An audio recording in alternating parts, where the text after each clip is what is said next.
And with that, here we go. Hey, everybody. I am really, really excited to introduce my longtime friend, Craig Ellenport. I just haven't seen Craig in a long time, but he and his wife rescued me in Detroit during the 2006 Super Bowl. Remember that? Remember it well. Crazy, crazy time in the streets of Detroit. Yeah, they did a great job. I hope they get a Super Bowl again at some point, but they did a great job of hosting the Super Bowl. It was a And lot of fun out there, yeah. and now you're the editor at Sports Illustrated. Prior to that, you were head of NFL.com and an editor, and have helped build that fantastic publication. Hey, just out of curiosity, I forgot to ask you this off, but it's not a weird thing. But do you know Keith Dubkowski by chance? I know the name. It's been a while, though, yeah. Keith was one of my first bloggers, and I taught him everything that he brought. He learned, brought to Fox and everything else because he wanted to establish his own media Sure. platform. So it's a small world stuff. Yep. But now we are, or as one announcer famously said, the Super Bowl in this case will be Super Bowl 57 is upon us almost. Big game. Very exciting. History in the making.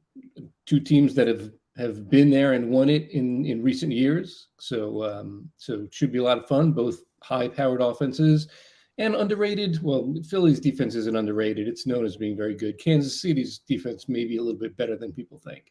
In the SI betting world, I'm actually going in the under in this game. So we'll see. It's a good game either way, but I think it's going to be not as high scoring as people might think. Hey, let's help me out there as a guy who is not up on his betting terminologies like he should be. I always hear, and it just suddenly sprang on me, over and under. But what is the over and the under? What is that actually? I never had a chance to ask that. Now I'm asking. Very simple. Just the way it sounds, you bet on the total. There's, the sports book will come out with the total. In this case, it's actually changed this week. It was 50.5.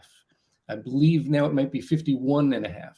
So the point is, if you think the score of this game is going to be 27-24 Eagles, then that's a total of 51 points. So if the over-under you're getting is 50.5, and you think 27-24 is a conservative, safe bet, then you're going to take the over.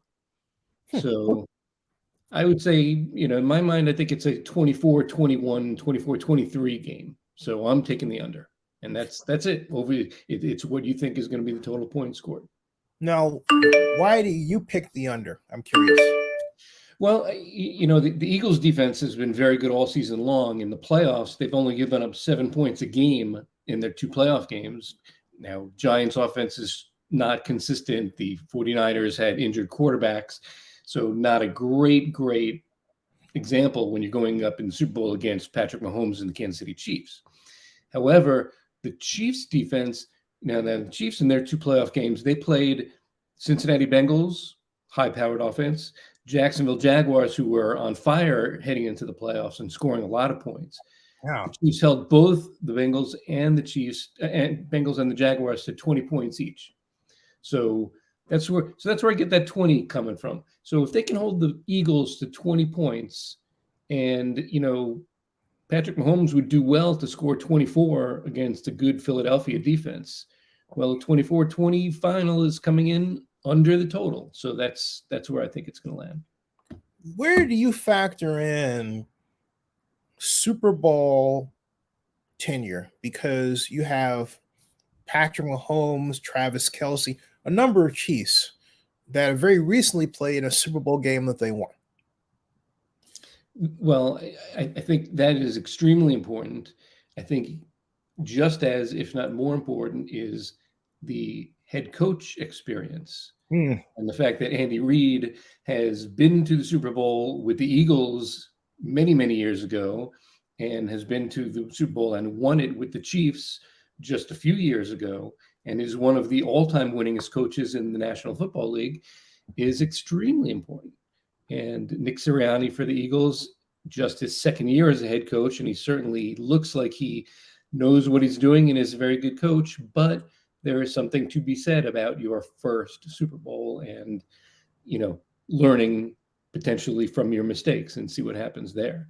On the other side, surprisingly, there are only 7 players from the Philadelphia Eagles. It was just 5 years ago that they went to and won the Super Bowl 52 against the New England Patriots in a tremendous and high-scoring game. Only 7 players from that team remaining on this year's Eagles squad, but that experience does count for a lot. And I would also say in this case, a guy like Jalen Hurts, who maybe has never been to a Super Bowl, but has won national championships, has been on the biggest stages in college football with 2 teams, Alabama and Oklahoma. So that's I wouldn't worry about Jalen Hurts' big game experience, even though he's never been to a Super Bowl. Which team do you place? And I think this is sort of a gimme question, given what you just talked about, the coaching. I'm going to use the trick play advantage. Which one do you give that to? Well, Andy Reid, I mean, and it's nothing against Nick Sirianni or the Eagles coaching staff at all. It's a coach like Andy Reid who not only does he have so much great experience and so much successful winning experience, but if you're talking about trick plays, he's very creative. He's an extremely creative coach. One thing, it's funny, I didn't hear anyone talk about this. You think about teams, Hail Mary circumstances, desperate circumstances, what a team can do. And a few weeks ago when the Eagles beat the Cowboys, if you recall, had this very strange play on the last play of the game where Zeke Elliott lined up at center and they had offensive linemen on the outside, and they're like, what in the world are they doing? And the play it went nowhere, and Mike McCarthy got a lot of abuse for it. That play never works. But here's the thing, and this has stuck with me for many years. It was a regular season game. It wasn't extremely eventful. It was the last play of the first half, and the Chiefs had the ball midfield, thereabout, too far for a Hail Mary, just too far for a Hail Mary. But what are they going to do? And they did a play that was similar to that. They didn't have their running back lining up as the center, but they did line offensive linemen out wide as receivers, and they threw not a screen pass, but a little bit further than a screen pass, but they set it up to where the receiver had these 300-pound offensive linemen in front of him blocking, and they weren't illegal offensive linemen downfield. And I thought that was a very interesting play. And the guy got tackled inside the 5-yard line. So it was a brilliant. It's what I think about when I think about Andy Reid. He can come up with creative plays like that. This is what I think in terms of the coaching experience and how it's going to help Kansas City. Don't forget, they also have Steve Spagnuolo as their defensive coordinator, who, when he was the defensive coordinator of the New York Giants, went up against Tom Brady and the record-setting Patriots offense that went undefeated in the regular season and held them to 13 points. So there's a lot of experience on that two side. I got for trivia, I got the entire final drive for the Giants, ending in Plaxico Burress catching that winning touchdown pass. That was incredible. In fact, that leads me to a question just off the top of my head, and I'll set it up this way. At that Super Bowl 2008, as you correctly pointed out, the Patriots were threatening to run the table. And they did so with a kind of a one-and-done offense that was based on a 2006 visit that Josh McDaniels made to Urban Meyer to learn more about the spread. And they created this whole cloth new 5-wide offense, and they just bludgeoned everybody to death with it, right? And then the Super Bowl, miraculously, they got away from it. Brady was getting harassed and sacked, and I was like, I don't believe this. Similarly, the Eagles have gotten to where they are in part because of Jalen Hurts running. Do you see a scenario where maybe in a way of a kind of fooling everybody, they're not going to have him run, they'll just have him throw? Well, trying to fool a defense is the key. Anytime that you have an offense that is, I don't know about perceived one-dimensional, or the Bill Belichick factor, as everyone knows, that Bill Belichick is his mantra is just to take the number one weapon away from the opposing offense, and let them, give them everything else, but make sure you take away that one weapon. And the thing about the Eagles offense is, as dangerous as Jalen Hurts is as a runner, and he had 13 rushing touchdowns this year, which is the second most ever for a quarterback in one season behind Cam Newton. But they've got two very good receivers in A.J. Brown and Devontae Smith. So what are the so if you're the Chiefs defense, you're going to take away Jalen Hurts' running game? Well, that's okay. He's got two really good receivers and a pretty good tight end, Dallas Goedert, to throw the ball to. So there's danger and variety.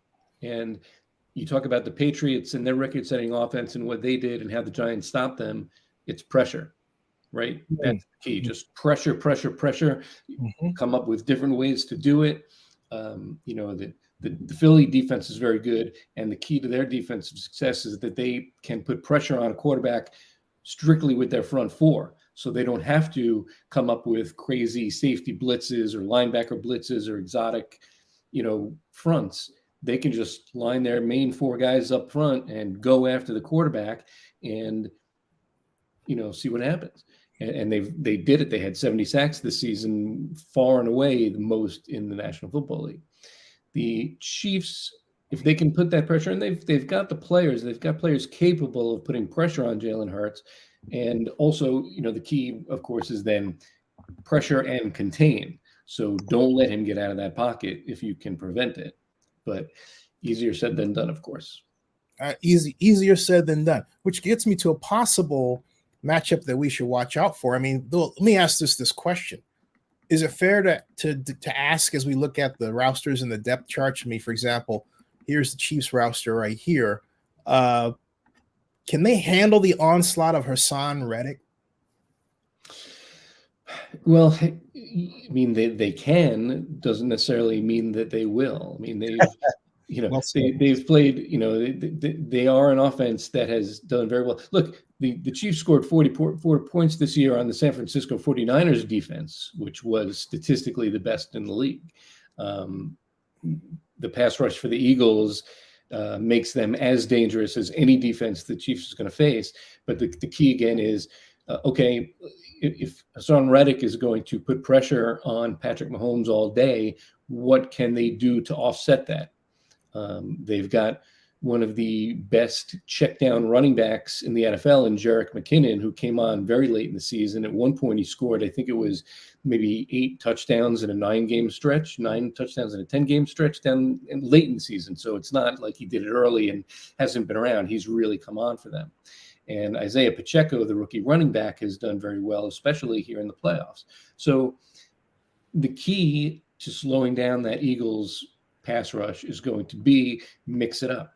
They don't have the abundance of really dangerous weapons in the wideouts for the Chiefs. And they have some good players, but there's also some injuries there as well. So they're going to have to mix it up. They're going to have to do their best to keep that Eagles pass rush just a little bit off balance, a little bit in check. And I couldn't think of a better coach to figure out how to do that than Andy Reid. Now, but folks, if you're wondering what I'm doing while I'm looking down, I'm actually putting this on social media as Craig is talking. So I'm doing the weird second screening kind of deal. Hey, so speaking of our conversation, we put a lot of value on Andy Reid's technical approach to the game.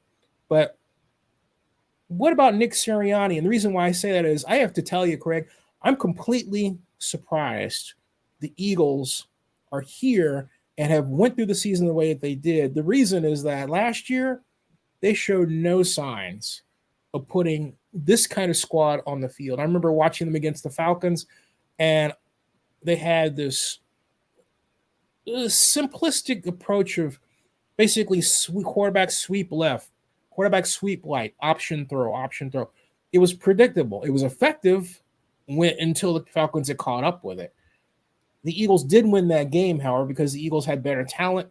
and Sirianni had a better game plan. But this year, Lightyear is different, more diverse. What unexpected? I didn't expect it. Well, I'll give you an easy answer for that has nothing. Well, maybe not nothing, but not a whole lot to do with X's and O's. And I would say that the game plan can be just as brilliant from one year to the next, but more effective the next year based on a healthy, together, and excellent offensive line. Yeah. And that might be the biggest difference from last year to this, is that, and Howie Roseman, the GM of the Eagles, and Sirianni both recognized it, that both offensive and defensive lines have been the key for the Eagles this season. And they had some of those players in place last year, but some were injured. And I mean, Lane Johnson has been a factor, has been steady with them for years. And a few of the offensive linemen have been there for years, but they really they stayed healthy, gelled, and were phenomenal this year. And any game plan works much better when the offensive line is together. I got to ask you, since it's come up, what, if anything, what value do you put on the Eagles offensive lineman that was arrested? Any little distraction is, I don't want to minimize it and say little. Any distraction is a distraction.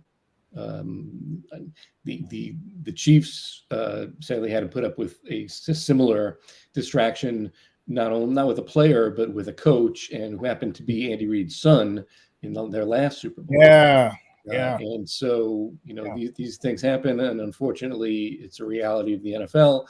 And I think it's more a matter of he was not one of the starters, so that's a big deal. So it's more a matter of just individual players getting over it and trying not to be distracted by it. As far as performance on the field, they'll be okay.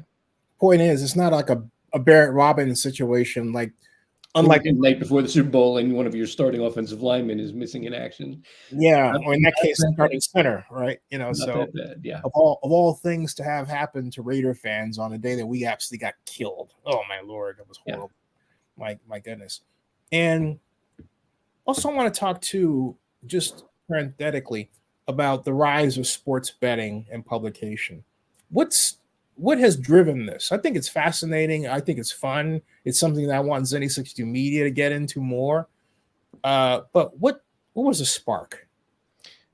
The spark is just legalization around the country, and what businesses have seen. I think in the United States, they followed the models of other countries around the world that have done this for years.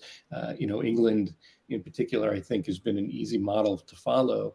And it goes from sports books popping up in different states as the states are legalizing gambling, to these online platforms.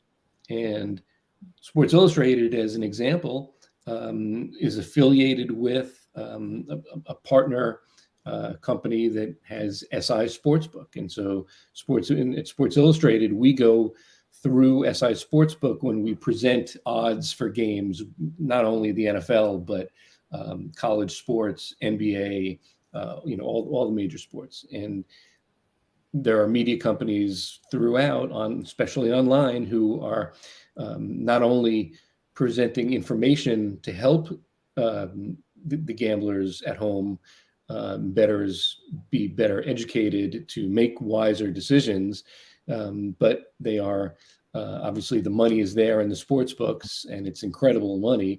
And so they are partnering with the media companies so that the users are reading information about the games they love and watch, and then press one button and get to bet on the game that they just read about.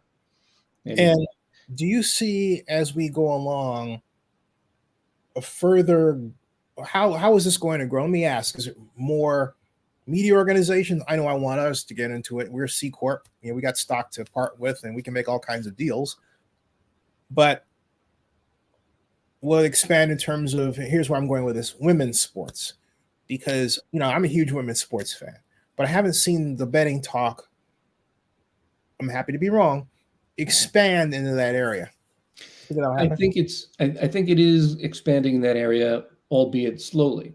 And it'll be interesting to see. This was the first to get into the world of soccer. This was the first World Cup that we just recently had here, since there has been legalized sports betting in the United States. And I think we saw some of that action hitting. And I mean, betting on soccer is a little different than some of the intricacies and different options you have in NFL, but there was definitely a good amount of gambling on the World Cup. So if you talk about women's sports, the next big event we have coming up in soccer is the Women's World Cup, and it'll be interesting to see where that goes. I'm sure there will be a good amount of money wagered around the country and around the world on the Women's World Cup. Hey, how has the Super Bowl prop betting market changed over the years? Just out of curiosity.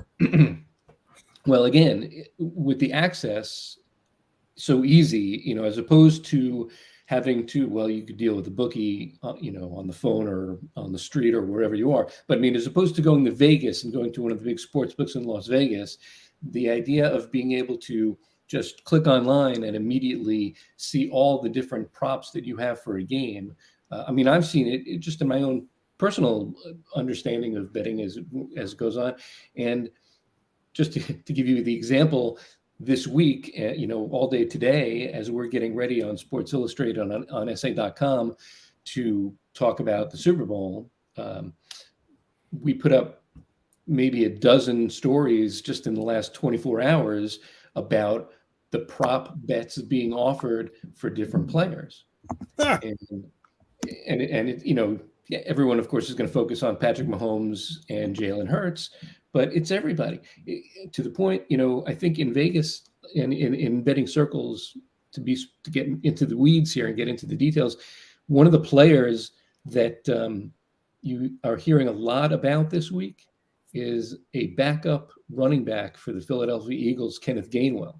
Here's a guy who has seen relatively minimal action during the regular season.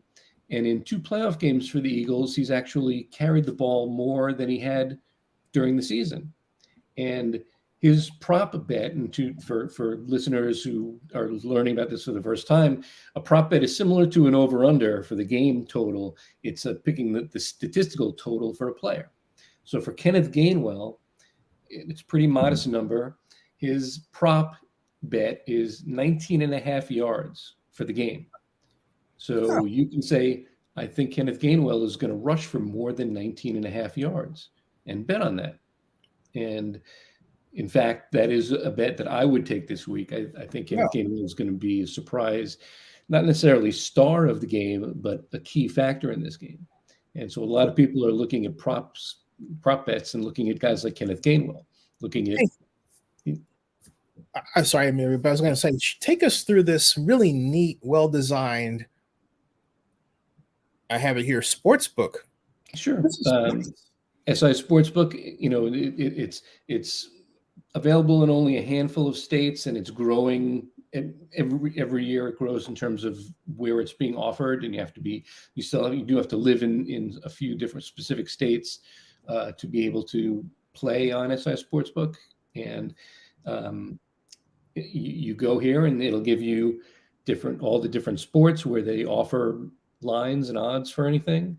And so for the Super Bowl, you can pick the point spread. You can pick the money line, just picking the winner, no point spread at all. You can do these player props.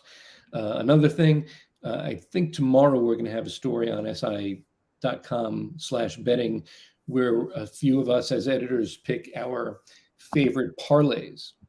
So a parlay is where you can, and this gets riskier, of course, but a parlay is where you can pick 2 or more different bets and package them together, and you only win if all of the bets in the parlay come to fruition. But of course, you get better odds and a better payout if they all happen. So you can, on SI Sportsbook, you can actually build your own prop. And it's fairly intuitive how it works. And then you go in there, and there's a section to build your own parlay for the Super Bowl. And I actually, I did this morning for my pick that's going to be in the quote unquote experts parlays for tomorrow. And I've already told you. He's an expert. Anybody is an expert. I think, but I've already told you that I like the under in the game on Sunday. And I told you that I like Kenneth Gainwell to gain more than 19.5 yards. And then I put a third pick into my parlay, and that is an anytime touchdown. And so another prop that you can play in the Super Bowl or in any NFL game is pick a player, and all he's got to do, pick a player, and if he scores a touchdown at any point in the game, just one touchdown, you win. And easier said than done, of course. But the player I took for my parlay was Travis Kelce, who happens to have the easiest odds. He is the most likely player to score a touchdown in the Super Bowl. Of course, he's been a touchdown machine, scored 12 during the regular season this year, which was a career high for him, and has set playoff records his entire career. So those three things, the under for the game, Kenneth Gainwell getting 20 yards, and Travis Kelce scoring a touchdown, and those three things combined, the build a parlay on SI Sportsbook gave a plus 475 odds on that, which is almost 5-1 payout. So, wow, I'll take that. I'll take that. Yeah, I gotta join. I love the way this is designed. What I love most of all, being a web designer, is how quickly the page loads. It really loads really well. I don't know who does your designing and everything else, but and the JavaScript is effective without getting in the way of the speed of the site. Nice. Very nice. Well done. Well, I mean, there is obviously great competition in the sports betting world here for online betting. So you've got to look good, you've got to work, and you've got to make it easy for veteran and first time bettors to get in and figure out what they want to do. And what I love is you can check out NFL injuries here. Mecole Hardman, status, limited participation, full participation. I mean, of course, we get all this on NFLcommunication.com, right? But anyway, this is and why has the NFL given out that information for all these years, even before gambling was legal? Why is that? Tell us. Because even before it was legal, it was being done, and it was look, there are millions of NFL fans who don't gamble, but there are millions who do. That's absolutely true. I'm happy to see this opened up the way that it has. But where can I bet on who calls what? For example, percentage runner pass or play action. I mean, I'm a tech guy when it comes to football. I love the playbooks and all that sort of stuff. There are. I mean, SI Sportsbook doesn't do that, but there are other places where you can. It's live in-game betting. They call it, and you can, and it's probably something I wouldn't personally want to get into too much, but people do. Actually, real-time betting while a game is in play, and it's in some cases real-time heart attack. Yeah, not for the weak of heart. I mean, look, you can. I mean, actually, on most major sports books, you can bet on a game even as it's at halftime, and you can bet on the first half of a game. You can bet on the second half of a game.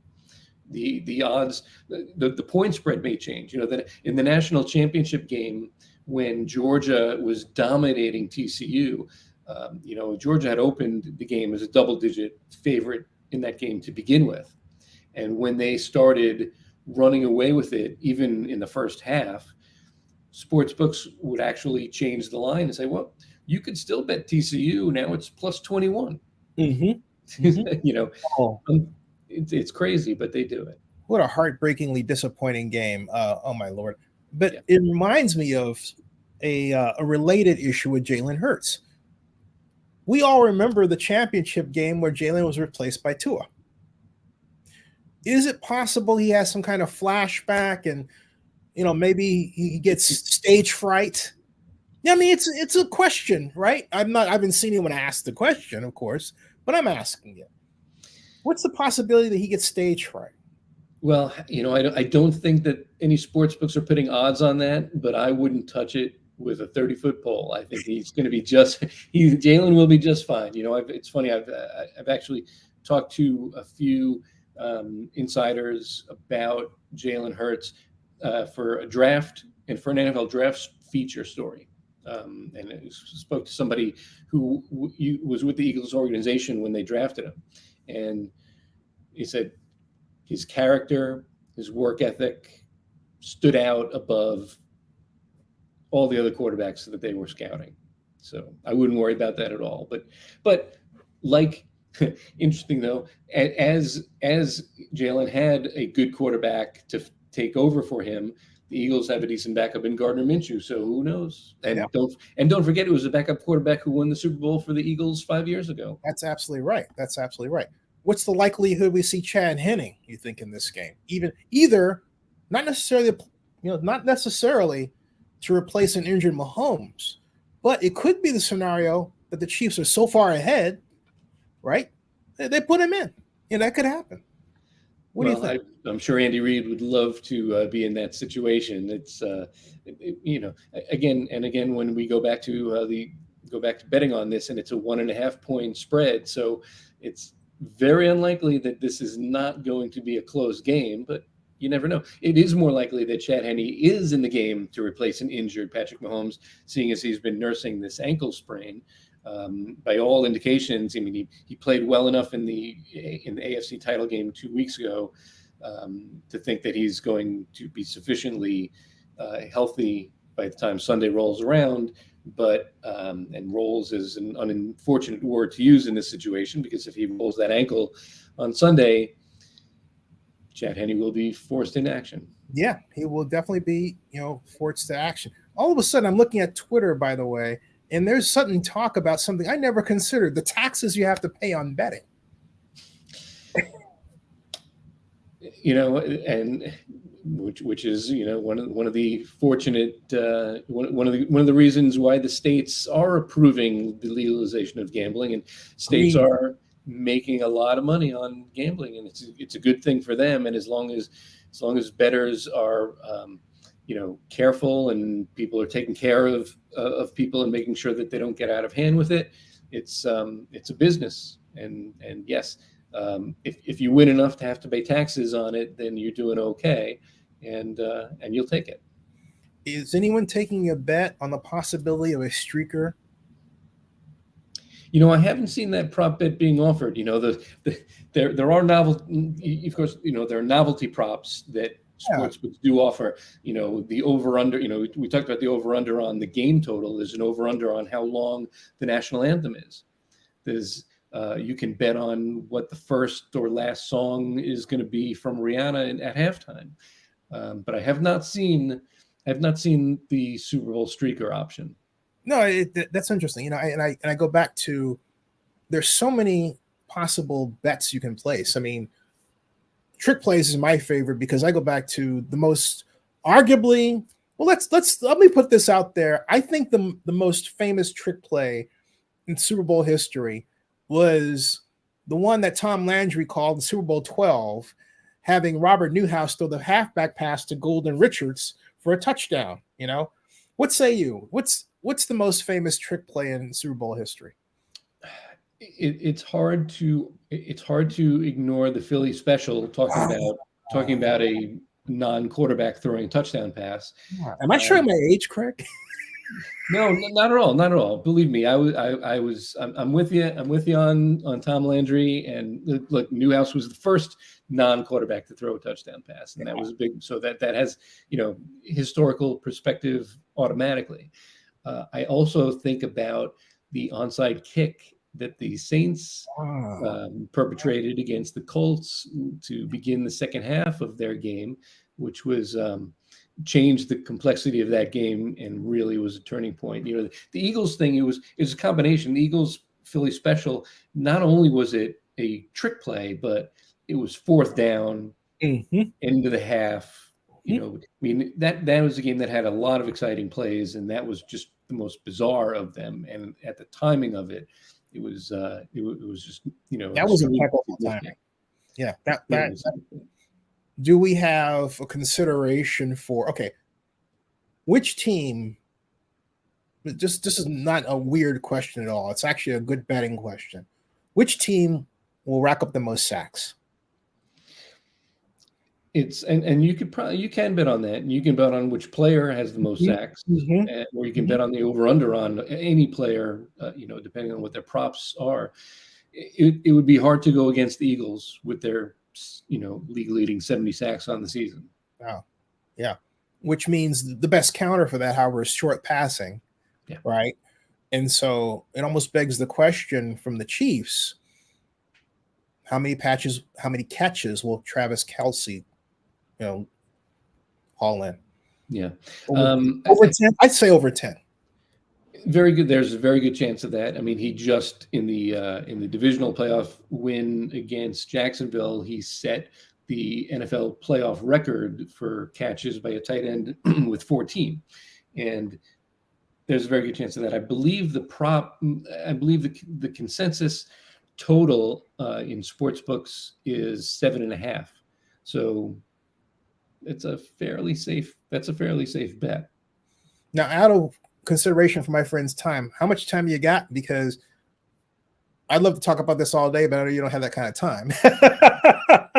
Well, I know, and Zenny, I could talk about it forever. I mean, if you got a couple more questions, it's always fun talking Super Bowl, and it's fun talking Super Bowl anytime, but in particularly this time. But busy, we've been very busy at SI, and it's funny, it's easier to talk about betting for the Super Bowl, and I do spend most of the season at SI on the fantasy side of it, and it's we are covering the fantasy side of it too, with rankings and projections, and of course DFS, which is the sort of the daily fantasy has sort of become the fair-haired stepchild to legalized gambling, since the DFS became big because they argued, and successfully, that DFS is not gambling, but it sort of is when you it's kind of like opening the door a bit. It's like just a creek, basically. Yeah.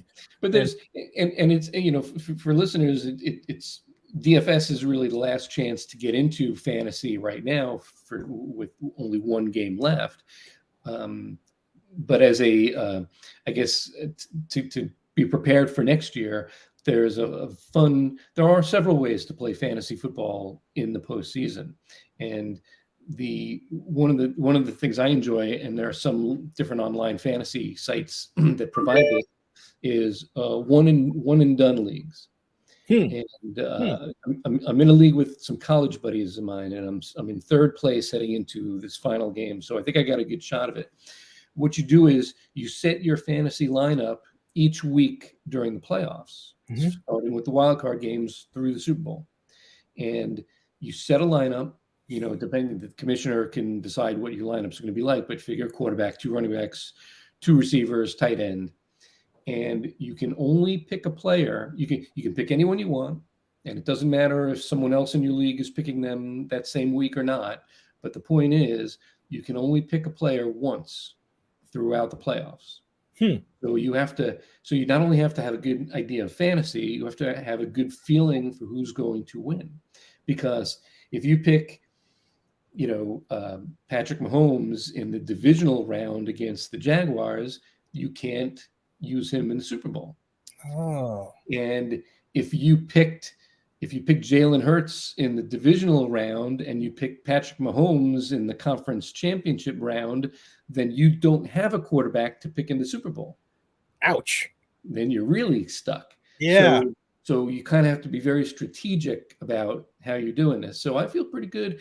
I have made it to the Super Bowl round, and as I said, I'm in third place in a league of 10, and I still have Patrick Mahomes, and I still have AJ Brown, and I still have Pacheco, the Chiefs running back, Miles Sanders, the Eagles starting running back. So I think I've positioned myself well. But anyway, for our listeners, this is a fun, the one and done during the playoffs is sort of a fun way, especially if you've made it through a long regular season and haven't won your fantasy league and need to do something. So let's finish with a kind of a bet. I will bet you that Patrick Mahomes throws over 320 yards and 3 touchdowns.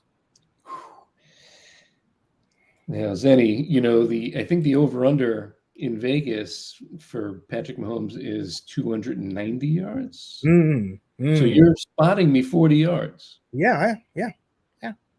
I'll take that bet. I'm a big Patrick Mahomes fan, and I'd love to see him do that. But 330 yards and 320, 330. What'd you say?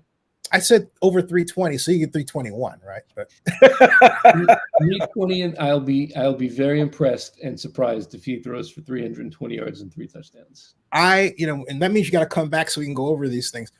But I'll tell you, I believe they're going to come out throwing. I think they're going to throw short, perhaps no huddle, and they are just going to do the Chiefs equivalent of John Madden on the sidelines during Super Bowl 11 saying, I love talking about this stuff, man. Yeah, same here. I hope you're right, because it'll be a fun game. I'm looking forward to it. Yeah. Hey, Craig, great time. Stick around in the background. Folks will be back later to talk more Super Bowl. Craig, again, come on back, man. Check out SI.com at SI.com/betting. And that ends this broadcast. You don't have to push a button, Craig. I got you. All right, Zenny. Pleasure. You got it.